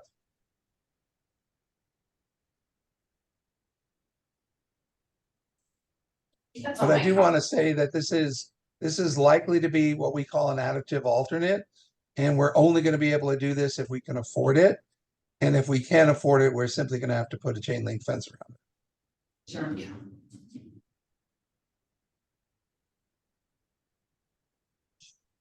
Any other comments or questions from members? Yeah, this is Andrew. I had a question on the parking. I know that you mentioned you're going to move that loading zone to the front, and there's some 20-minute parking spaces. This is on the commissary I'm talking about. Sorry. Sorry, I'm going the wrong direction. You're fine. There's the 3 20-minute spots, the loading zone, which are all going to occur along Fort Lowell, and then the additional parking along Craycroft. My understanding of the Fort Lowell design guidelines is that they typically like to see all parking like interior to the lot or to the rear of lots and not along public right-of-ways. So what was their reaction to this? And have you guys explored, you know, not breaking all of these functions up, but just creating a singular, you know, parking lot, loading zone area that's more interior to the lot or behind the building? Well, currently existing, there are, so this, you can kind of see the design, but there's probably a 2-bay, 3-bay car parking here, probably a 2-bay here. There's one in front of each of the buildings, which I think everyone likes. Yeah. We actually were influenced by the neighborhood association to bring more parking along the street and less in the parking lot. They were the ones who had made comments about bringing parallel parking along Old Fort Lowell, as well as maybe parking with inside here closer to the fence. The distance between here and here is really not that far. So, you know, creating these, there we go. Yeah, so here's a good spot. You can see parking, parking, parking, parking, and then there's quite a bit back here in this space. We're just going to reactivate this, and I think we're trying to eliminate the cars in this area. So by bringing the parking down here would bring all the people in the vehicles in this area. That's a great question. What our goal was is to do exactly what you said, to get the vast majority of the event parking or daily parking in that parking lot away from the street and south of Fort Lowell. But we had 2 nagging exceptions to that. One was if that's a cafe, it's going to have a panel truck with pastries once a day. It's if it's a venue, it's gonna have a, you know, material or a party rental vehicle that is gonna come off and drop, you know, 50 chairs down from that, or tables, or maybe even some catering. And then finally, even though we think the parking is close, we think it's too far for folks with disabilities. And so given the fact that we had essentially more than 3 parking spaces existing, we were going to maintain those 3. We're going to run the walkway around to the north of them and give an opportunity for someone in a wheelchair or someone with limited mobility to be dropped off, and then the car would go into the parking lot. Okay, understood. Thank you. I have a question about the parking lot that's on the north side. So is the reason that parking lot isn't being expanded further because there's also artifacts in that area? The one that Well, right now it says is just parking lot for special events? Well, it's honestly, it's gonna be used by the employees or the user of this space is what it's gonna be. This is not an ideal location for high volume to come in and out through this area. It's not really a developed parking space, and there is no ADA pathway through here, which we don't really anticipate this becoming some kind of entry sequence. We're trying to maintain the vast majority of the entry sequence through the historic gates, as most of this is not ADA, and it's going to be difficult to convert some of these ADA spaces. Another response to that good question is that we have been directed by both the city and the county to largely follow the Fort Lowell Park master plan that we did 15 years ago.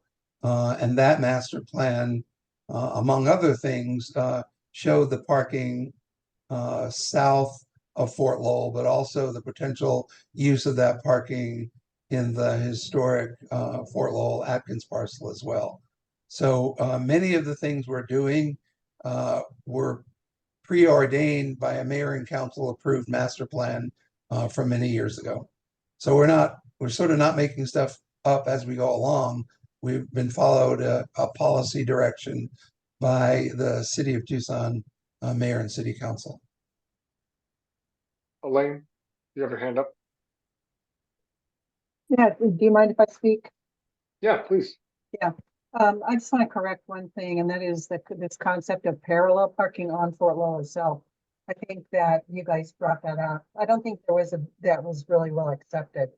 What we're trying to do is compromise between the distance of that parking lot, the planned parking lot, between that and the use of the facility itself, and not to encourage parking on the parade ground, which was actually in front of the commissary to the officers' quarters to the south. It's not to encourage that in any way. It's to compromise and allow some handicap parking in front of the building and some transient deliveries that would be needed to support the facility. So that's just all I want to say.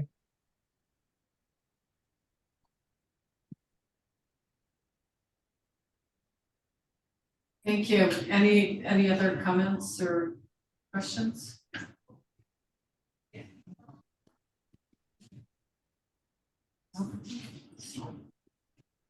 Well, thanks very much. I realize this is what you're considering as presentation, so thank you for your thoroughness, thoughtfulness in putting this together.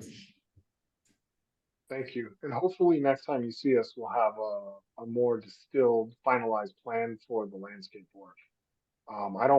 We don't really foresee much changing on the interior design for any of these buildings, other than what maybe we're forced to do with, mechanical or plumbing and electrical. But for the most part, the interior and exterior of the buildings will remain what you saw, and our next review will probably just include the larger scope of all the landscape work. And hopefully that's our final review, or that'll be our official review. Thanks a lot. Thanks for your patience listening to this long presentation. Yeah, Is, thank you, is guys. Savannah in the office with you guys? I can go get her. Great. Just, yeah, let her know if she can come back on. I don't Thank know you. if she was here working from home. Let me go look. She was working from home, Corky. Okay. I guess. Oh, we do have to email her? Yeah, okay. I'll text her for you guys. Pardon? I will text her for you guys. Oh, thank you, very Drew. much. I don't think I have it. Oh, Thank you. thanks. Thank you. Thank you, bye. And FYI, I have a, leave at 3 p.m. to pick up my kids, so I'll have to pass. I'll join if you don't get to the last one soon enough. Yeah, close up. Your peeps. See, 3. But you still have a quorum, so Yeah. Yeah, and she told she has on 15, so. three. Okay. So we passed one, right? It's the person here for that one? Yeah, Terry, you're still here, right?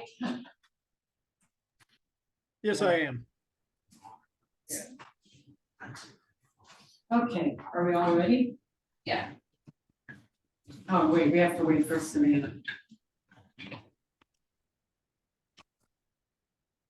We're just waiting for Savannah McDonald to rejoin us. Here she's on. She's on? Yeah. Okay, Let the record know she returned at 2:47. all right. Hey there, I just can't stay past 3. Okay, well. Okay, great. Moving on to item 3C, at 24 North Norris Avenue. This is demolition of primary and detached building. Full review, if this is in the Sunshine Mile National Register Historic District, and it's a contributing resource. So consistent with the AD, the administrative directive, the property is coming to you because it is listed as contributing to the National Register Historic District, Sunshine Mile. They are not participating in the IID or any of the so the IID, the UOD, sorry, I got my acronyms messed up. Yeah, well, they were participating in that anyways. It is a fire station, Fire Station 3. And it was built or designed by Nicholas Scholar. I can't say his last name, sorry, it's like Scandinavian. And so they have put together HABs documentation. So one of the documents that you guys got was HAB documentation that was put together by Westland Resources.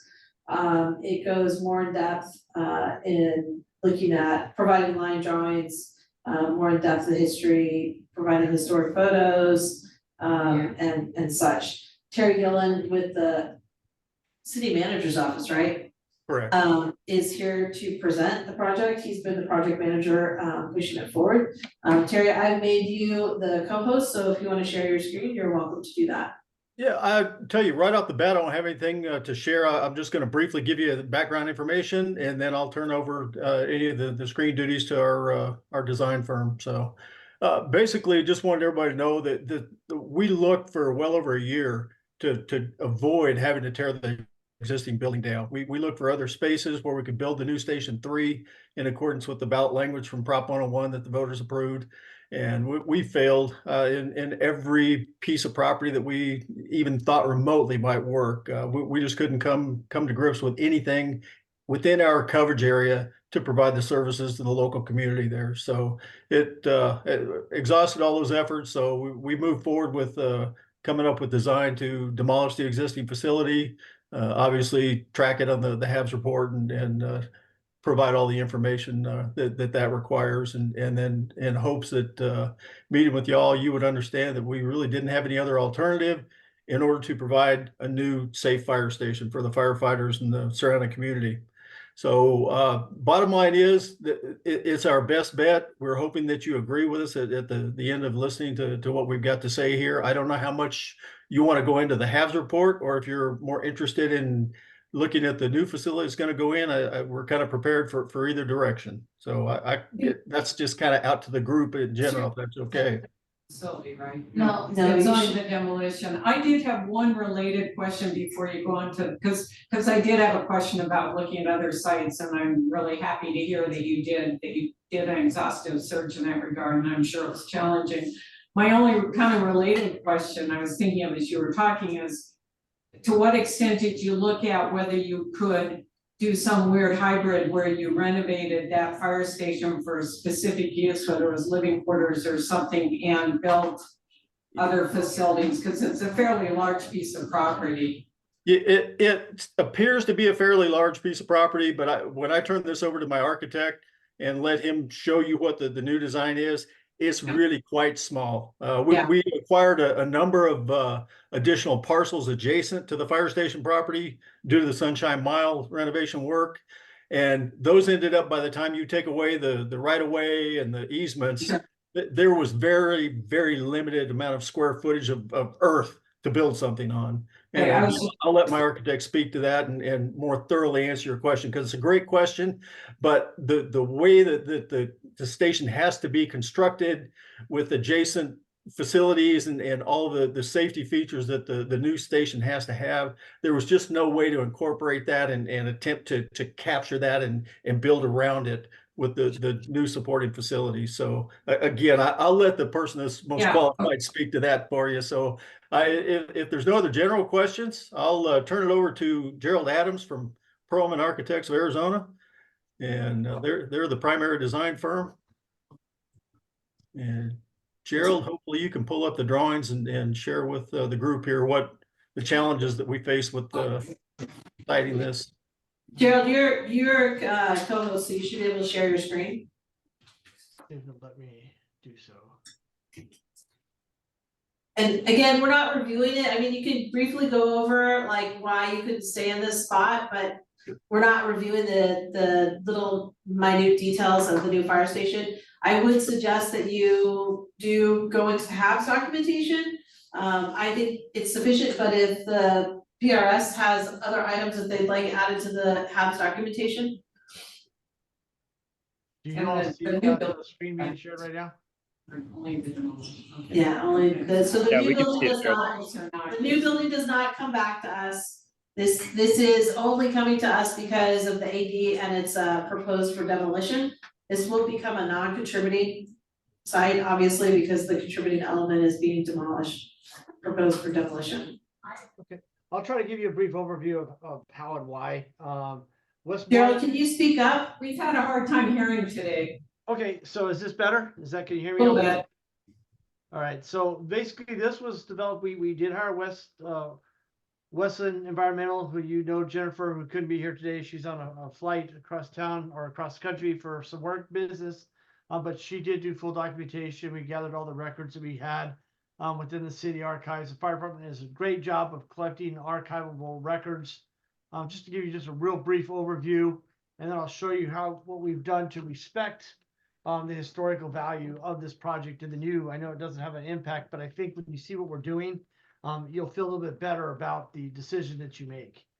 So with that, we just got table contents. You do have this. This is what's in your presentation today. I'm not going to go into all the details of it. It's many pages, but I just want to show you a few quick photos here at the end.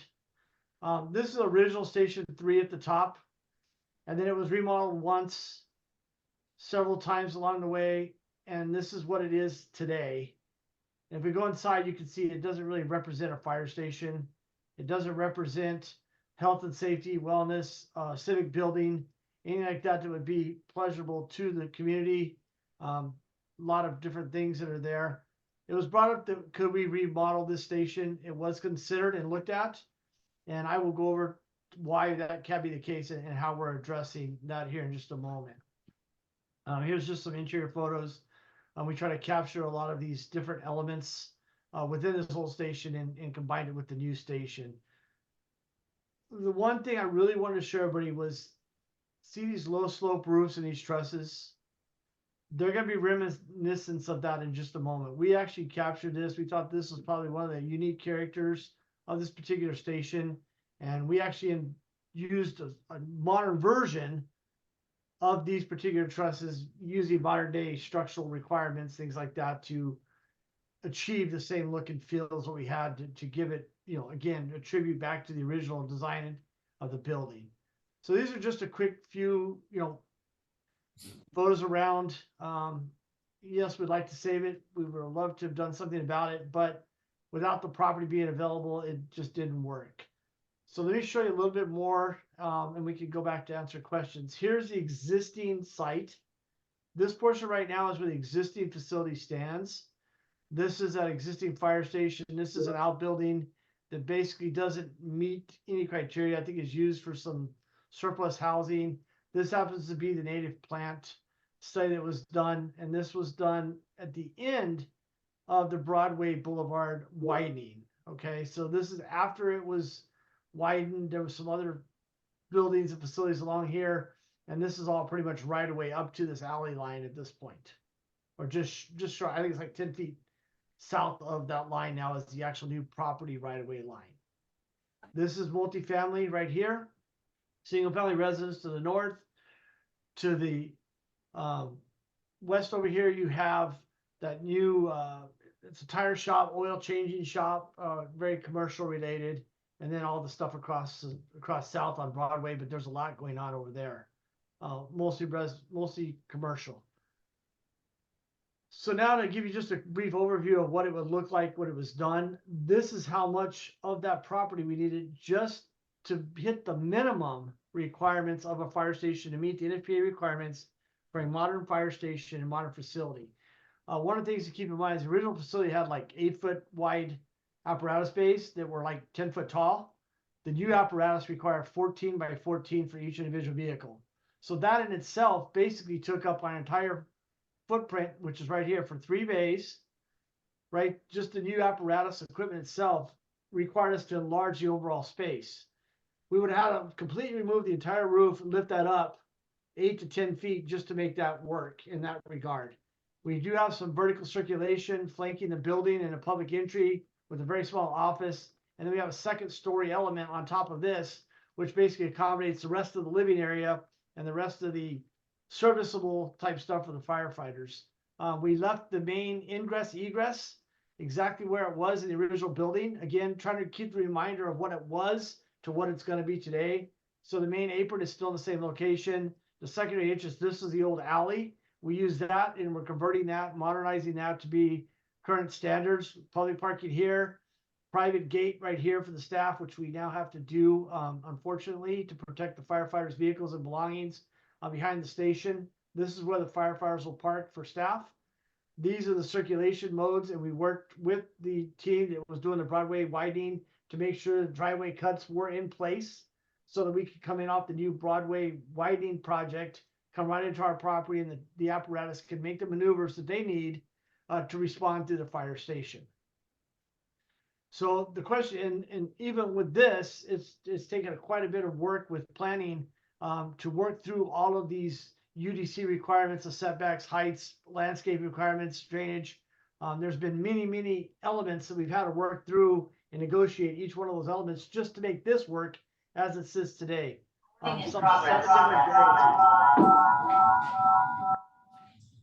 Some 7 different variances we've worked with P&D to work through to get this going.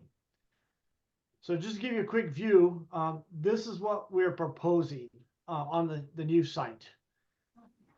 And I'll share a little bit more about what I was speaking to with the tributes back to the original architect and builder. This is the old alley. This is the Broadway widening, what it looks like. There's some additional landscape and some benches and things like that that are out there, some art. This is the existing egress off to Norris. This is that alley, and you can see that we've opened up and kept it there.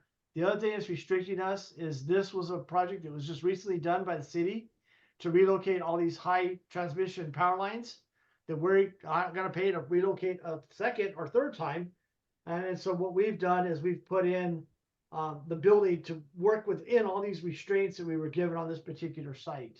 So that's what the building looks like there. To give you just a brief on the site plan. Here's the site plan again. You can see we've virtually used up every little piece of developmental land. Here's the floor plan. Again, I know this really isn't that important, but I wanted to kind of show you the 2 floor plans and how we developed the apparatus bays on the bottom floor. This is just basically stuff that has to be on the first floor, vertical circulation, elevators, a quick public lobby, somebody to greet the public as they come in, and then some support elements on the north side. And then we put this fitness room over here, which is not ideal for the firefighters, but we were trying to take advantage of the property that we were allowed to work in. Here's the second floor that we spoke of. This is a single story element. The rest of this is a 2-story element. The apparatus bay is right basically underneath this square box. We have living, dining, kitchen upstairs, covered balcony, and then some of the support items that are there. And I want to go to the next one I'm going to go to is page 46, which will take you to the inside of the building or the outside of the building first. So remember those trusses that I spoke about in the original design? They were kind of an asymmetrical, low slope, built up truss. We've incorporated that into this design. And this truss profile is exactly what was in the original building, but recreated with modern structural elements that we need. And one thing to keep in mind, this is an essential facility. Therefore, our structural loading and our structural design is 1.5 times greater than the average building. So we do have a little bit strength, a little bit more strength, a little bit more volume in some of these spaces from a structural standpoint than you would on a standard building. But again, we have that 2.5-inch low flow or low slope roof, and we've treated that very similarly with siding. It is a modern approach to the design, but we felt that we brought in a lot of these elements to the inside. We try to carry the signage and the style of the signage that was in the original building, so that is reminiscent of the original design and respectful, and people will relate to it when they see the building when it goes back into its place. The inside of the building, we also exposed those trusses in our day room and dining room. You can see right here, this is all open space like the apparatus bay was before. And we brought these trusses in and they'll be exposed for people to go in, experience, feel those levels, and recognize. If you've been in the old building, you're going to recognize the forms and feel of this new building. It's like we took the first floor of the old building and lifted it up and made it the second floor of the new building in the inside. And so that was our way of kind of paying tribute back to the original designer and to kind of work with that. As you can see right here, the first floor plate's at 22 feet 6, and that's the minimum that we could be to support the apparatus for clearance, our structure, and mechanical systems that are required in the apparatus bay now. One thing to keep in mind is the old system was not set up mechanically correctly, HVAC. Our firefighters are exposed to a tremendous amount of carcinogens. We've done our job to try to go in there and mitigate all these cancer-causing agents and to mitigate the exposure to all these carcinogens in the new building, which if we could save one life in this building, we've all done our job. And that's my goal, is to save every firefighter's job that's at this station and the public that it serves. So it's real passionate to me. It means a lot to me to make sure that we protect them. And I think this outweighs anything else that we can do is to save firefighters' lives. And we've all heard about the on-line duty deaths and things like that we've done. So to me, that's a real important part of this discussion overall. And then I'll show you one more image here and answer any questions that you may have. Here's our roof. We talked about that asymmetrical. The ridge is right here. You can see it's not symmetrical, typical gable. It's very much like what was there in the original design. Here it is again on the interior. You can see we've done some nice signage inside. We've shown these exposures right here. And I'll leave you with the view of the inside and answer any questions that you may have. And that'll do our presentation. I know we got a 3 o'clock start or stop for some, so I want to make sure that we were able to present as much as we could so that you can make the decision so we can keep this moving forward. And with that, Gerald, she left already. Oh, okay. Well, I tried. I do have a question. So you said that you give like the description of how big this new area is where they're storing the vehicles. How big is the area in the space that's being demolished? The overall square footage, this is about 2.5 times larger in just in physical size of the apparatus of the fire station itself, strictly because the equipment is much larger. If you look at a truck that was, fire truck that was built in the 60s compared to the fire trucks that are built today, those old vehicles, were like F-150 pickup truck size, right? And now these things are the size of school buses. They weigh about 100,000 pounds a piece. Just the sheer size of them has automatically increased the size of this. And then the other thing is NFPA has standards for minimums for firefighter design. And the bedrooms that are in this building currently do not work. They do not meet the current standard. If somebody was to come out and do an audit on Tucson Fire would be subject to a further audit for not maintaining proper living quarters for the firefighters. This facility meets that criteria and gives them the minimum spaces and just the minimum spaces and sizes that they need to meet the current criteria. So and this is also gender neutral, where the other facility was not gender neutral. It was kind of a bunk habit. To be honest with you, what it was closets that were converted to have 2 bunks in each closet. So imagine your closet in your guest room with 2 bunks in that closet for two people on this side, 2 people on this side, male, female, it didn't matter. Everybody's sharing the exact cohabitating within a space, which isn't good for that as well. And I'll go back to the floor plan for you, which is page 18. You can see now that we have individual dorms. These are only 100 square feet. These are 10 by 10. They're very small, but they're privatized and they're very gender neutral facilities for restrooms, showers, and all that. But they're individual privatized. So does that answer your question? Hopefully. Thank you.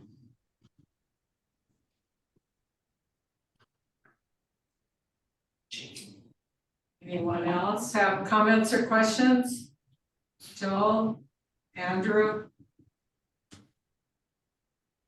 Go ahead. Okay, I see the exigency of this, and so, you know, I'm willing to go along, but it's a shame this comes to that, but, you know, the building is nice, and I like the nice bay nod to the historicity of the building. The Cicalar, original design, I expect, so. Yeah. I could support this if my other commissioners want to go that direction. Here's the colors that you're referring to. Obviously, this is very well faded, but you can see we picked up the original colors. And here's the new color scheme and the signage to reflect historically what was there. Yeah, this is Andrew. I have a question more for Jody. I think this is my first demo. What are we exactly voting on here? We can't deny the demo, right? But we can ask for additional items to be included in the documentation, or? Yes, yeah, so that's why you have the HABs documentation uploaded for you to review. Right. Jen is very thorough.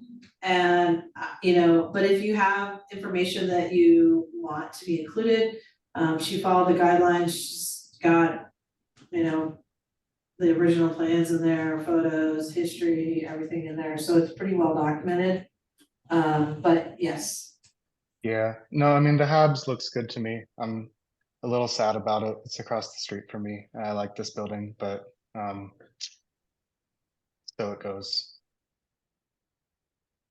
We All right. promise the next one will have just as much heritage. Gerald, can you speak up again? I'm sorry. Oh, I'm sorry. I said, I promise you the new one will be just as supportive and you'll fall in love with the new one even more.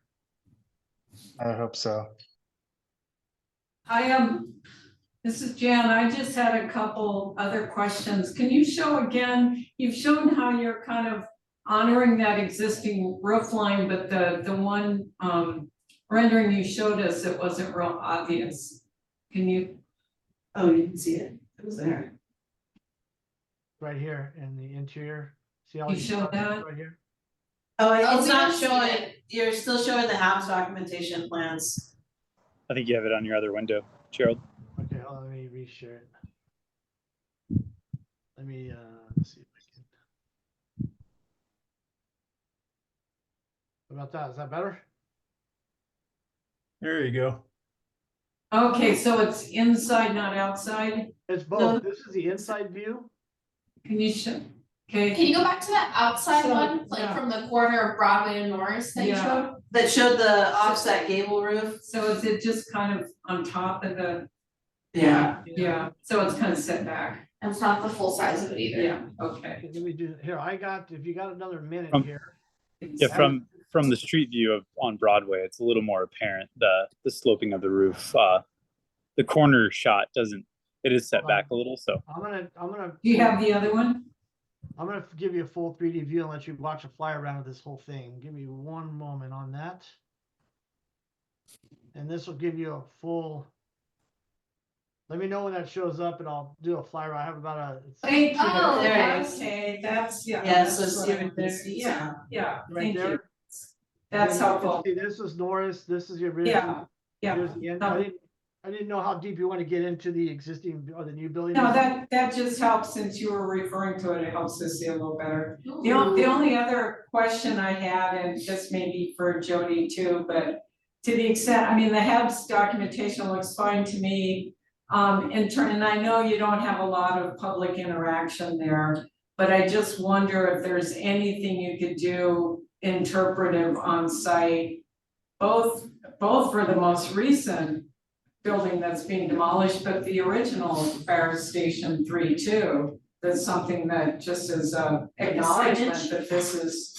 Like a plaque? Yeah, the third fire Iteration. station at this location and, you know, a little just, you know, not something extravagant. Here's what I would offer up in that regard. Because this is part of the Prop 101, there are art elements that are under a separate contract or separate selection. I would encourage the artist that's selected to use that as their medium to incorporate that into the art that's part of the project. Well, and if we can't control that, Gerald, at a minimum, we will take some of the historic photos that we can get professionally developed and provide that homage, if you will, inside our lobby. So those photos will be displayed of the old original Fire Station 3, the most recent Fire Station 3 that we're proposing to tear down, and give descriptions from some of those historical documents that we've gathered. Oh, sorry. I think that would be nice, and I think it also gives an opportunity to talk about how you guys tied in the building that's being demolished and some of those Yeah. features into the new building. So that raises, you show a public entrance and you talk about having stuff in the entry. Is there an area the public can visit in the fire stations normally? Generally, it's just for administrative first aid. The lobbies are relatively small. In this case, they come in, it's about a 10 by 10 area. Somebody comes in, they need first aid, that's what they would respond to, or they need a safe haven to get out of the way of something. But it's not like a public space. There's no meeting areas here. There's no gathering spaces. It's basically for first aid and response. Yeah, I just wondered if I walk by the central station all the time and I've been really intrigued and wondered about walking in to look where the statues are and stuff inside, and can you just walk in the door? From That my was a little bit understanding, different. you That's have the to main call headquarters. 911. And then Okay. they come out and they come help Okay. you. Somebody got shot outside a fire station and we still have to call. Oh my God. So- Okay, thank you. So because this is a review by the AD, you review and comment, so you are gonna make a motion. We are gonna make a motion. Yeah, and then it's me who approves it. Okay, Oh, okay. so our motion again is a recommendation, or is it just It's a recommendation that you're, that we're the, you know, comfortable with the HABs. support the HABs documentation? And if there's other mitigation Yeah. like you're proposing, Yeah. then you Okay. wanna put that in your Yeah. recommendation Okay, or your motion, sorry. yeah. Okay. Does anyone wanna make a motion, or is it gonna be me? It's gonna be me. It's gonna be me. Okay. Let me get to the number. Yeah, on the matter of TC-DMO 0424 00085, 24 North Norris Avenue. PRX is in support of the provided HABs documentation, but would like to see additional signage installed in regarding the historical. The historical or interpreting the historical iterations of the fire station. Somebody wanna second that? I'll second. Thank you. Do you want signage or do you want display? Yeah, I was gonna say photographs is different than signage, just for clarity. That what is? photographs, mounted photographs and documentation is different than signage. I think Yeah. you're looking for photographs or documentation of what was there before, correct? So, Documentation, can I just say documentation? yeah, just, I would say like some kind of, rather than signage, some kind of decorative, interpretive Documentation. display, yeah. Okay, So Andrew, are you okay with that change to interpretive displays? Yeah, that's fine by me. Okay, any other discussion? You're ready to vote, Andrew, Aye. Joel, Was that an aye? Joel, was that an aye? Yes. okay. Ricky, aye. Jan, aye. Motion passes 4-0. Thank you very much. Thank you. Thank you.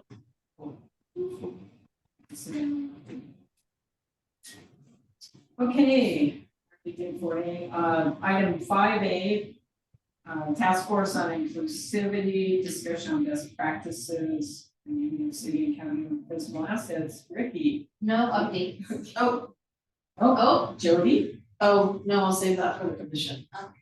When she asked, are there any thoughts on inclusivity? Oh, okay. We did there was a land acknowledgement at the Plan Tucson, and I said, how come the commission doesn't do that?